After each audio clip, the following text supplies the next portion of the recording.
Gente, eu sou o professor Juscelino Maciel e hoje nós estamos iniciando um novo programa.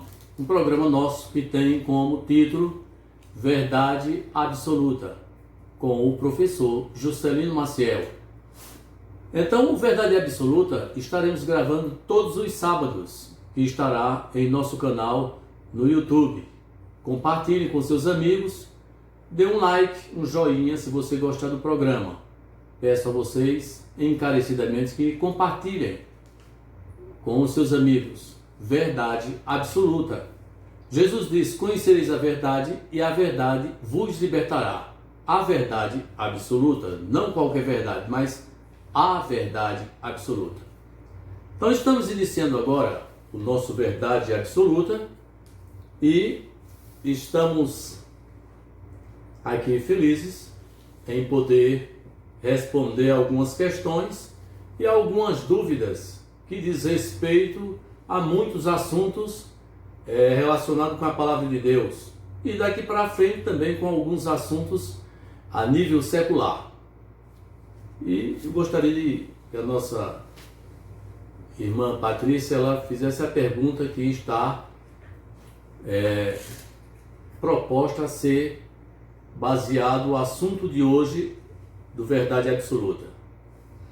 Pois não, irmão. Então nós queremos fazer um questionamento a respeito da salvação.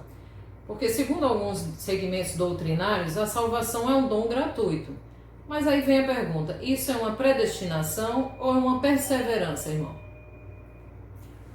Bom, essa pergunta, ela sempre bate na cabeça de algumas pessoas, independente do credo dessa pessoa e de questões doutrinárias. Alguns segmentos acreditam que a salvação é um dom gratuito.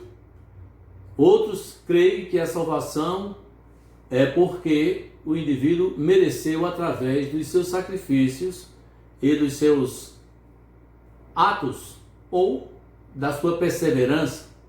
Então nós gostaríamos que nossos telespectadores entendessem o seguinte: vamos compreender a verdade sobre salvação.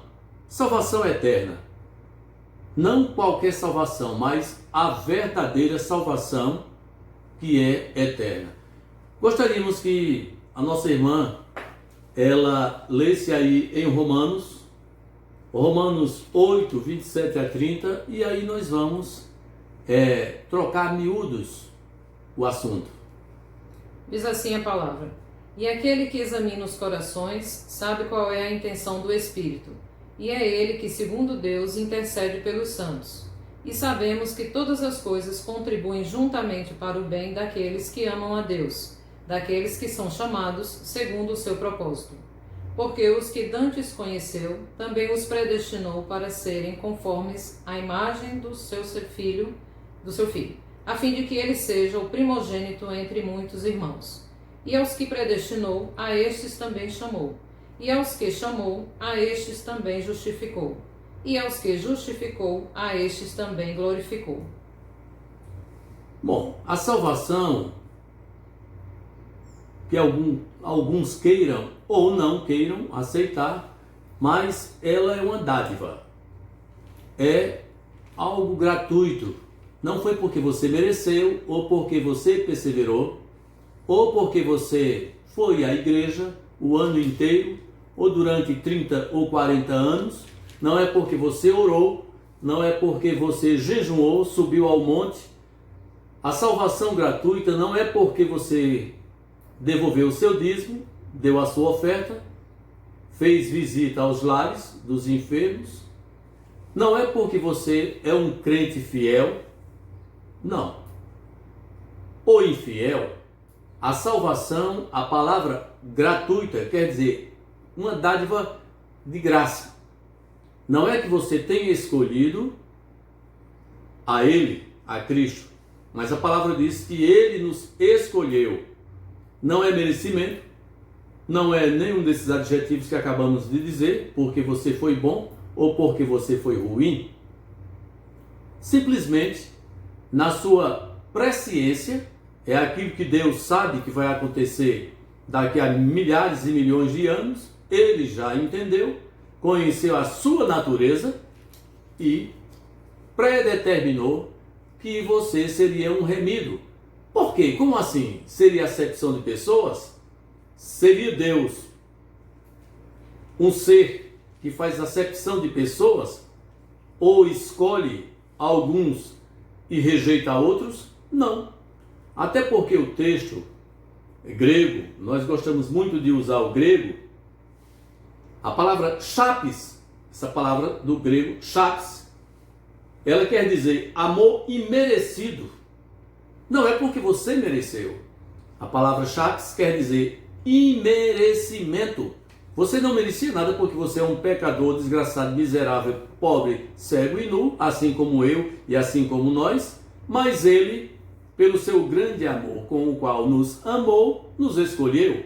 Mas primeiro, para nos escolher, ele nos conheceu, assim como acabou de ler a nossa irmã, em Romanos 8, de 27 a 30, ele nos escolheu. E Paulo vai mais além e diz, ele nos elegeu em Cristo antes da fundação do mundo. Ora, como Deus podia me eleger e me escolher antes da fundação do mundo, se o mundo não era, se o mundo não havia, se Adão ainda não tinha existido?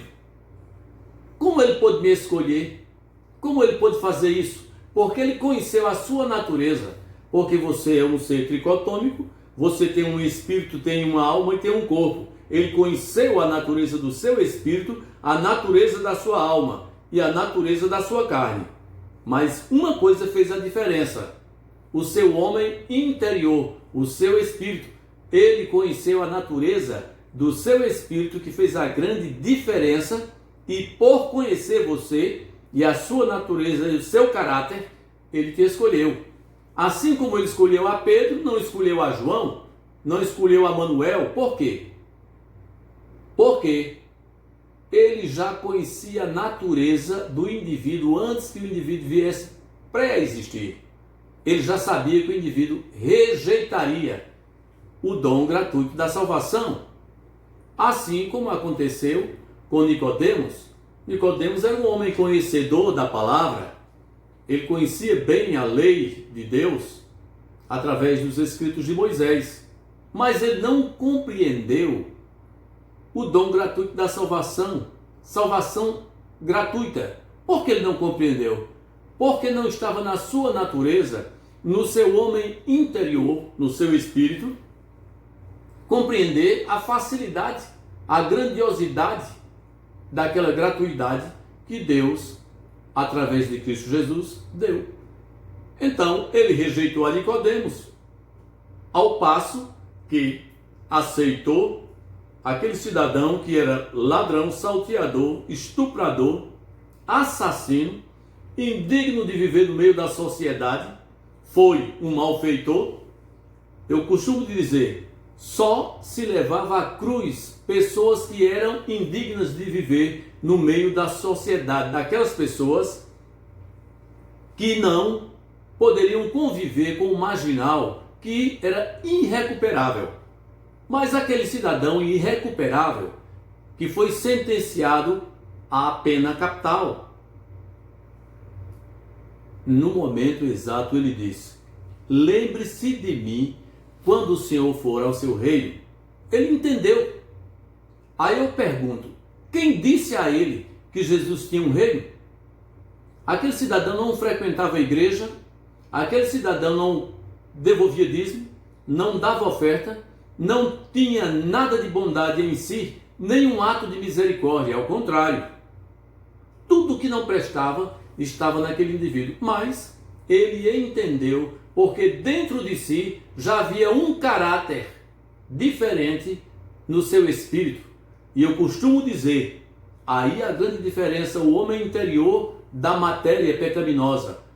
Na matéria daquele homem, na sua carne e na sua alma, não havia bem algum. E Deus, compreendendo a natureza da sua desgraça, da sua miserabilidade, conheceu dentro dele um ser chamado Espírito.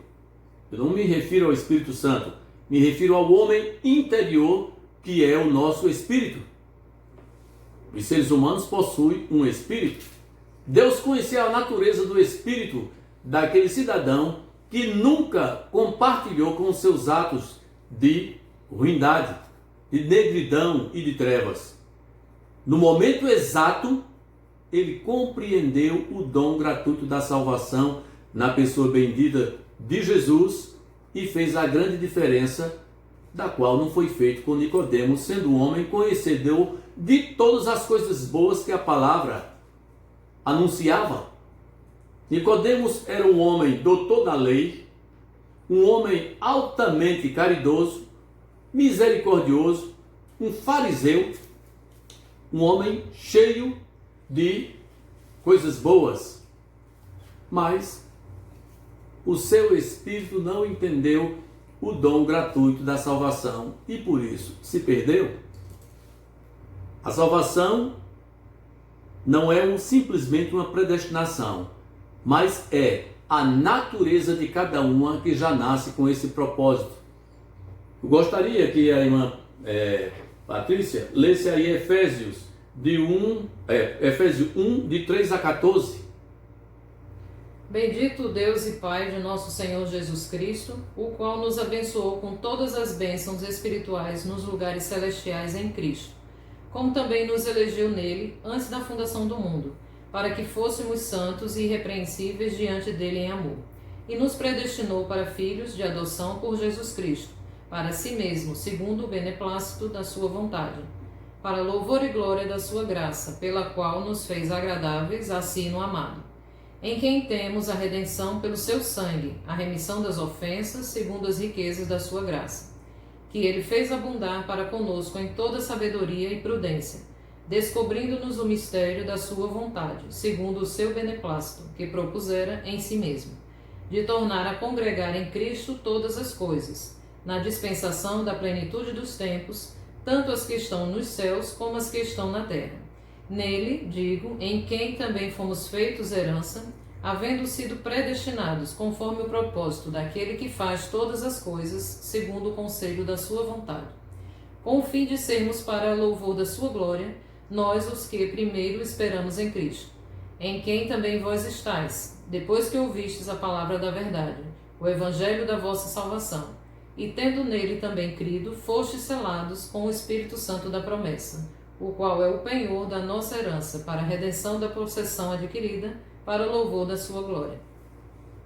Ora, o texto diz predestinado.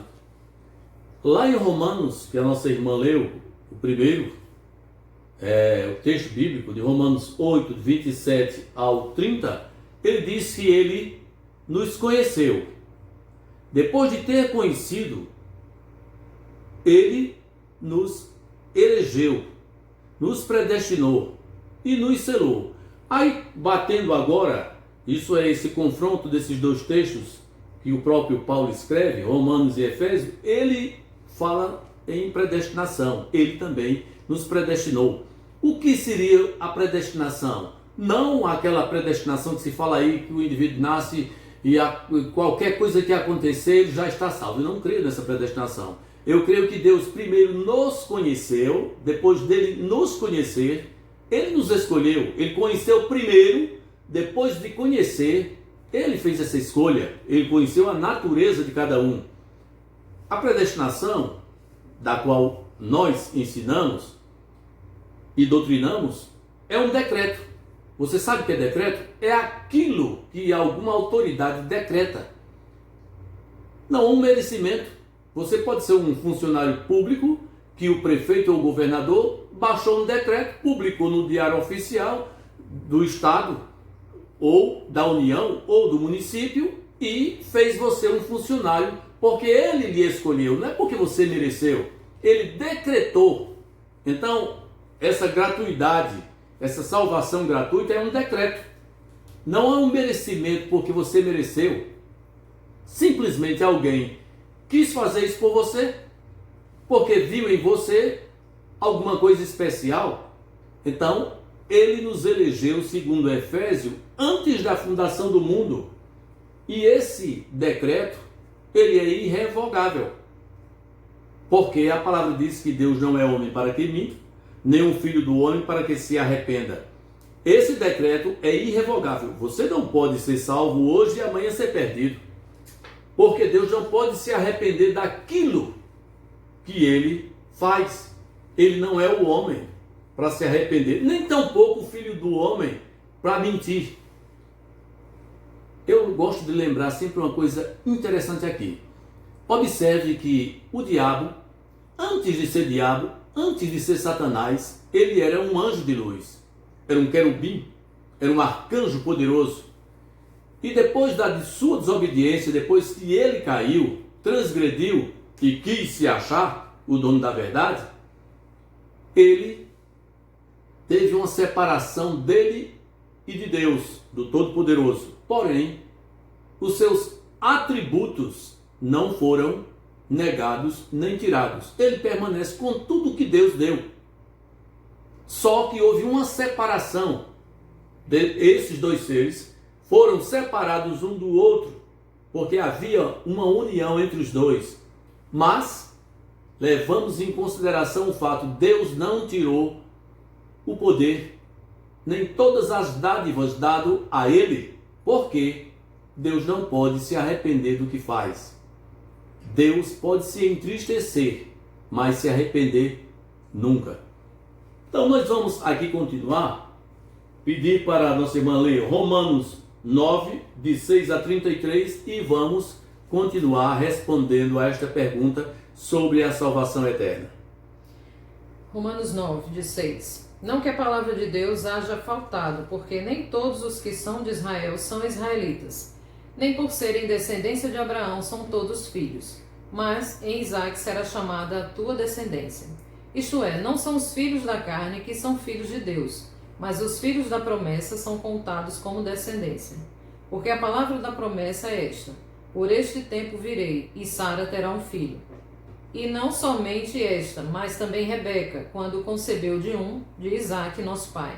Porque não tendo eles ainda nascido, nem tendo feito bem ou mal, para que o propósito de Deus, segundo a eleição, ficasse firme, não por causa das obras, mas por aquele que chama. Foi-lhe dito a ela: o maior servirá ao menor. Como está escrito: amei a Jacó e odiei a Esaú. Que diremos, pois? Que há injustiça da parte de Deus? De maneira nenhuma. Pois diz a Moisés: compadecer-me-ei de quem me compadecer, e terei misericórdia de quem eu tiver misericórdia. Assim, pois, isto não depende do que quer, nem do que corre, mas de Deus que se compadece. Porque diz a Escritura a Faraó: para isto mesmo te levantei, para em ti mostrar o meu poder, e para que o meu nome seja anunciado em toda a terra. Logo, pois, compadece de quem quer, e endurece a quem quer. Dir-me-ás então: por que se queixa ele ainda? Porquanto, quem tem resistido à sua vontade? Mas, ó homem, quem és tu, que a Deus replicas? Porventura a coisa formada dirá ao que formou: por que me fizeste assim? Ou não tem o oleiro poder sobre o barro, para que da mesma massa fazer um vaso para a honra e outro para a desonra? E eis que direis: se Deus, querendo mostrar a sua ira e dar a conhecer o seu poder, suportou com muita paciência os vasos da ira, preparados para a perdição, para que também desse a conhecer as riquezas da sua glória nos vasos de misericórdia, que para a glória já dantes preparou, os quais somos nós, a quem também chamou, não só dentre os judeus, mas também dentre os gentios? Como também diz em Oséias: chamarei meu povo ao que não era meu povo, e a amada a que não era amada. E sucederá que no lugar em que lhes foi dito: vós não sois meu povo, aí serão chamados filhos do Deus vivo. Também Isaías clama acerca de Israel: ainda que o número dos filhos de Israel seja como a areia do mar, o remanescente é que será salvo. Porque ele completará a obra e abreviá-la em justiça, porque o Senhor fará breve a obra sobre a terra. E como antes disse Isaías: se o Senhor dos exércitos não deixar a descendência, teríamos nos tornado como Sodoma, e teríamos sido feitos como Gomorra. Que diremos, pois? Que os gentios que não buscavam a justiça alcançaram a justiça? Sim, mas a justiça que é pela fé. Mas Israel, que buscava a lei da justiça, não chegou à lei da justiça. Por quê? Porque não foi pela fé, mas como que pelas obras da lei. Tropeçaram na pedra de tropeço. Como está escrito: eis que eu ponho em Sião uma pedra de tropeço e uma rocha de escândalo, e todo aquele que crer nela não será confundido. Muito bem. Vamos pensar bem.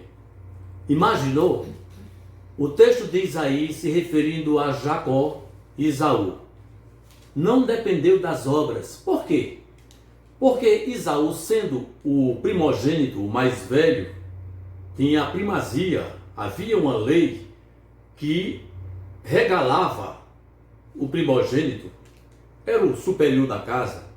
Mas a grande diferença é que por todos os atos de obras que tenha feito Esaú, foi rejeitado. Era primogênito, fazia tudo o que o pai queria, o seu pai.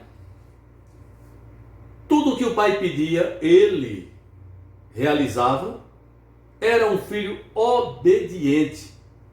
Enquanto ao passo que Jacó era trapaceiro, enganador, enrolado e enrolão. Deus fez a escolha pelo enrolado e trapaceiro e rejeitou aquele que era o primogênito da casa. O que quer dizer isso? Quer dizer que Deus, na sua infinita misericórdia e bondade, conhecendo o coração de ambos, os irmãos, Jacó e Esaú, ele escolhe o trapaceiro, porque conheceu antes da fundação do mundo que aquele trapaceiro tinha uma natureza diferenciada do irmão.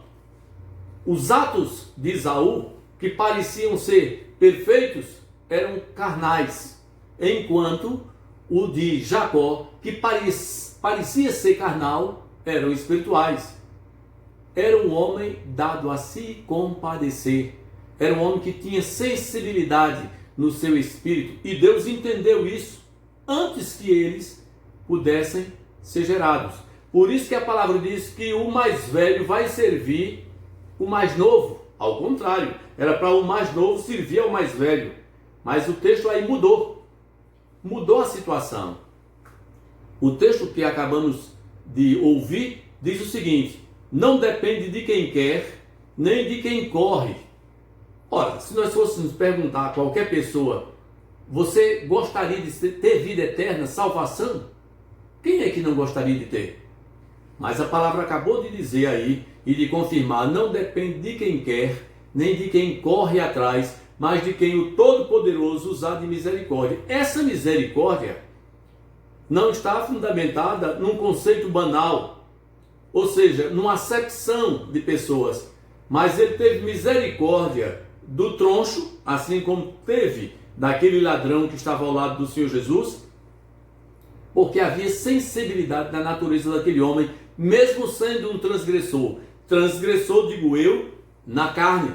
Paulo diz que carne e sangue não herdam o reino de Deus, porque são corruptos, e o que é corrupto não pode herdar a incorruptibilidade. Por isso que Deus fez assim, e agiu e age assim. Por quê? Porque ele conhece a natureza de cada um. Ele sabe do homem interior de cada um. Se eu for trocar miúdos sobre Faraó, veja a sensibilidade de Faraó na carne, mas não no espírito. Quantas vezes Faraó foi impulsionado a deixar o povo de Israel sair do Egito e ir embora, mediante as pragas que ele via acontecer. Então, cada praga, ele se movia de compaixão, de medo. Por quem? Pelo povo de Israel? Não. Pelo seu povo, por ele e pelos da sua casa, os seus familiares. E deixava o povo ir. Mas não havia uma sensibilidade genuína no seu coração. E Deus, por conhecer isso, muitas vezes vendo essa sensibilidade do seu coração, que era carnal, em querer deixar o povo ir, Deus ia, tocava de novo no coração e deixava ele feito uma rocha, uma pedra. E ele outra vez negava o povo sair do Egito. E por fim terminou perdendo a vida e não entendeu o plano de Deus. Assim como Judas, o traidor, Judas Iscariotes, ao trair Jesus, ele se arrependeu e jogou as 30 moedas de prata para dentro do templo e foi se enforcar. Você já viu dizer que alguém arrependido vai tirar a própria vida? Por que Judas não foi a Jesus? Por que Judas não foi pedir perdão, desculpas, se arrepender genuinamente aos pés do Senhor, o qual ele tinha traído? Não. Ele foi jogar as 30 moedas para dentro do templo e cometeu o ato de enforcamento. Ou teve a intenção, muito embora não aconteceu o enforcamento, mas a intenção é o que vale. O que aconteceu em Judas foi um remorso, não arrependimento, um verdadeiro arrependimento, porque Deus conhecia a natureza de Judas, o Senhor Jesus conhecia a natureza de Judas, e sobre ele já tinha profetizado Davi, dizendo que a morada dele ficasse deserta e que outro assumisse o seu lugar. Ele nunca se firmou na verdade, porque ele era perdido. Essa a intenção do texto em mostrar que a salvação não depende de mim nem de você, mas de Deus ter nos conhecido antes da fundação do mundo e ter nos elegido através do seu decreto. E aí, eu gostaria que a nossa irmã lesse Atos 2,14. Pedro, porém, pondo-se em pé com os 11, levantou a sua voz e disse-lhes: Homens judeus e todos os que habitais em Jerusalém, seja-vos isto notório e escutai as minhas palavras. Vejam bem o que acontece com esse instante, esse momento. Depois de ter acontecido a descida do Espírito Santo, ali, onde muitos compungidos perguntaram a Pedro: varões e irmãos, o que devemos fazer para ser salvos? O que devemos fazer para ser salvos? E Pedro disse que vocês se arrependam dos vossos pecados e sejam batizados para que vocês alcancem misericórdia. O texto diz o seguinte: e naquele dia muito mais de 3.000 almas se converteram, e tantos quanto o Senhor usou de misericórdia, e tantos quantos estavam predestinados para salvação. Então nós vimos aqui, porque todos aqueles que ouviram a descida do Espírito Santo, que sentiram a presença do Espírito Santo, não se converteram. Porque o texto diz o seguinte: e muitos dos que ouviram, compungindo o seu coração, perguntaram a Pedro e aos demais irmãos: varões e irmãos, que devemos fazer para ser salvos? E Pedro disse: vocês se arrependam, sejam batizados. E mais de 3.000 almas naquele dia, mais de 3.000, se converteram. E tantos quantos Deus tinha predestinado para a vida eterna. Então, não foram todos. Deus já conhecia a quantidade de pessoas no recinto ali do tabernáculo que estavam destinados à vida eterna, e não a todos.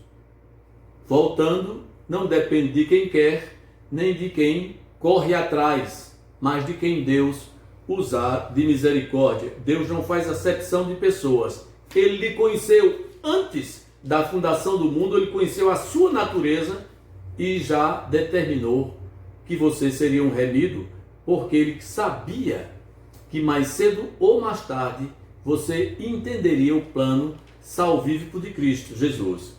E continuando, gostaria que a nossa irmã lesse 1 Pedro 1:2.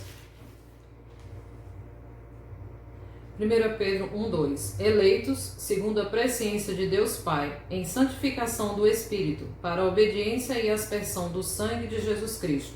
Graça e paz vos sejam multiplicadas. Ótimo. Agora gostaríamos que lesse Atos 1, de 15 a 20. E naqueles dias, levantando-se Pedro no meio dos discípulos, ora, a multidão junta era de quase 120 pessoas. Pedro disse: Homens irmãos, convinha que se cumprisse a escritura que o Espírito Santo predisse pela boca de Davi, acerca de Judas, que foi o guia daqueles que prenderam a Jesus. Porque foi contado conosco e alcançou sorte nesse ministério.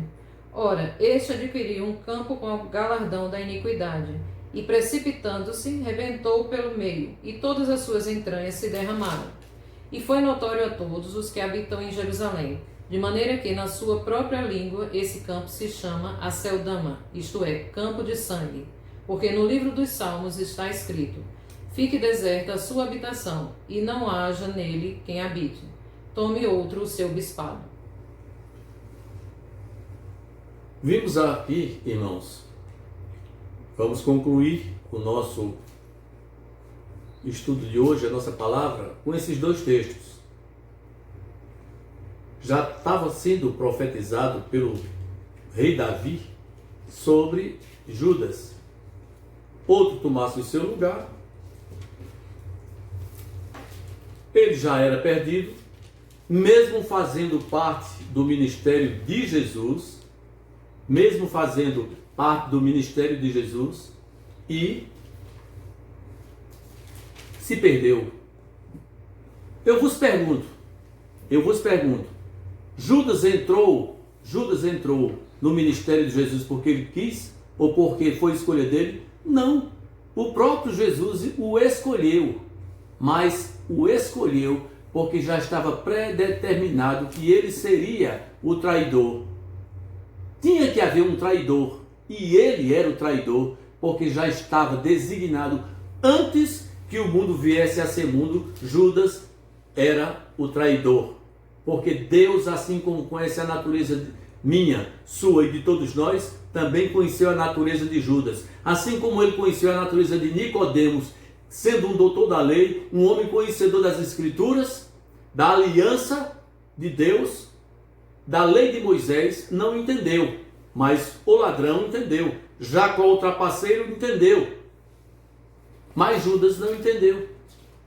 Nicodemos não entendeu, porque não estava na vontade de Deus que essas pessoas chegassem ao pleno conhecimento da verdade por causa das suas naturezas. Não é que Deus faça acepção e escolha. E eu costumo dizer, Deus não coloca ninguém no céu, nem tampouco lança ninguém no inferno. As pessoas vão pelos seus próprios atos e a sua própria natureza de incredulidade. O que faz o homem não entender o plano de salvação é a sua própria natureza que está nele. Não é por causa do pecado, porque eu sou pecador, você é pecador e todos nós somos pecadores. Você não é salvo porque você é mais santo do que os outros. Você é pecador tanto quanto o homem daí do mundo.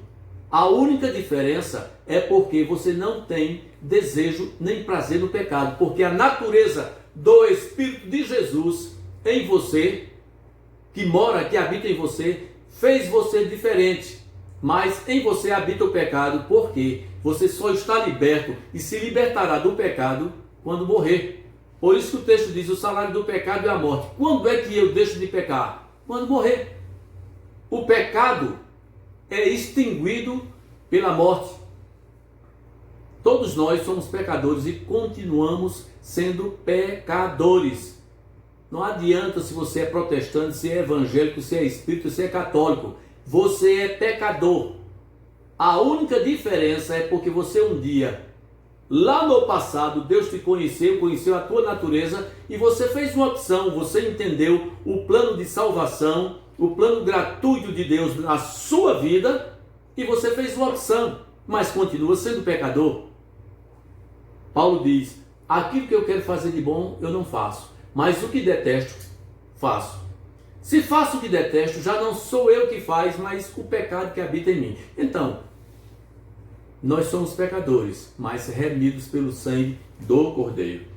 E, mediante essa bênção deste decreto da vida eterna em Cristo Jesus, que não deixa de ser uma predestinação, porque Deus nos conheceu, não é porque você seja bom ou que seja ruim, porque pratique boas obras ou más obras. É porque Ele conheceu a tua natureza antes que você viesse a existir e te escolheu, enquanto rejeitou muitos porque conheceu a natureza dessas pessoas e sabia que elas jamais se converteriam, mesmo estando dentro de uma igreja evangélica e ouvindo, não desceria para as profundezas do coração para crerem no plano de salvação. E ainda tem gente que diz, mas essa salvação é muito barata, é muito fácil, eu tenho que fazer um arrumadinho, um ajeitadinho, eu tenho que dar dízimo e a igreja o ano inteiro, eu tenho que subir o monte, eu tenho que jejuar, o joelho no chão. Você não precisa fazer nada. Tudo o que você devia fazer, Cristo já fez em seu lugar. Você não leva cruz. Crente não leva cruz. Ah, eu tenho que levar a minha cruz. Crente não tem cruz. Quem levou a minha cruz e o fardo da minha cruz e dos meus pecados foram Cristo Jesus. E assim Ele nos amou primeiro. Não foi que você amou primeiro. Ele te amou primeiro. E aí nossa irmã tem ainda um texto que diz a primeira carta de João, primeira epístola de João, capítulo 1, verso 7. Mas, se andarmos na luz, como Ele na luz está, temos comunhão uns com os outros, e o sangue de Jesus Cristo nos purifica de todo o pecado. Capítulo 2. Meus filhinhos, estas coisas vos escrevo para que não pequeis. E se alguém pecar, temos um advogado para com o Pai, Jesus Cristo, o justo. E Ele é a propiciação pelos nossos pecados, e não somente pelos nossos, mas também pelos de todo o mundo. E nisto sabemos que o conhecemos, se guardarmos os seus mandamentos. Aquele que diz, eu o conheço, e não guarda os seus mandamentos, é mentiroso, e nele não está a verdade. Mas qualquer que guarda a sua palavra, o amor de Deus está nele, verdadeiramente aperfeiçoado. Nisto conhecemos que estamos nele. Eu quero encerrar com essas palavras. Quando você é evangélico, quando você é protestante, principalmente os evangélicos ou protestantes, assim como alguém queira chamar, quando você diz que é santo demais, mais do que os outros, você se coloca no lugar de perfeição. Não há ninguém perfeito. A palavra diz, Deus olhando do céu para a terra não encontrou nem um justo, nem um sequer. Todos se desviaram, todos se tornaram inúteis. Não há quem faça o bem, não há um só. Então coloque-se no lugar de inferioridade, sabendo sempre que você precisa da misericórdia e bondade de Cristo Jesus em sua vida. Nunca tenha os outros como inferiores porque você é evangélico ou protestante. Não. A única diferença que há é porque você teve o conhecimento da verdade, porque Cristo te escolheu. Você não escolheu Ele. Ele te escolheu.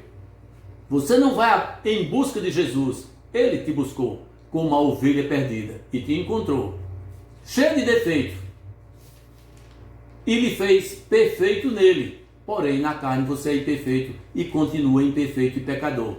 Miserável, desgraçado, pobre, cego e nu. Mas em Cristo Jesus, você é mais que vencedor.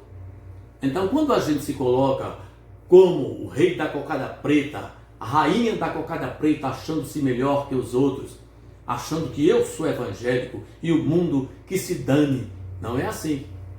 Nós dependemos da misericórdia de Jesus. A salvação não vem das obras, não vem do que você faz para que você se glorie e acha que vai chegar lá porque você é perfeito, porque eu estou perseverando, eu vou perseverar. Uma certa vez eu perguntei à irmãzinha, se o Senhor Jesus arrebatasse a sua igreja hoje, irmão, se eu estivesse perseverando eu ia, se não, essa salvação que será até a base para a verdadeira fé, que vai ser outro assunto que eu vou trazer, lá na frente, mostra a incapacidade de muitos evangélicos, de muitos protestantes, acharem que conseguem, que adquirirão salvação se perseverarem. Se eu estiver perseverante, eu vou. Se não, eu fico. Vai ficar de todo jeito, porque não é por aí. Nós dependemos, carecemos 24 horas da misericórdia do Altíssimo na pessoa bendita de Cristo Jesus. Em Cristo somos mais que vencedores. Paulo diz: não vivo eu, mas Cristo vive em mim. Por quê? Porque se fosse deixar por mim, eu seria uma desgraça. Mas porque Cristo vive em mim, através do seu Santo Espírito, eu sou uma nova criatura, mesmo sabendo que sou pecador. E João, na sua epístola, diz: aquele que disser que não tem pecado é mentiroso e a verdade não está nele. Mas se confessarmos os nossos pecados, ele é fiel e justo para perdoar os nossos pecados. E não só os nossos, mas de todo mundo. Então, meus caríssimos amigos e telespectadores, até a próxima matéria nossa, que será no próximo sábado, onde traremos outro assunto no Verdade Absoluta. Obrigado.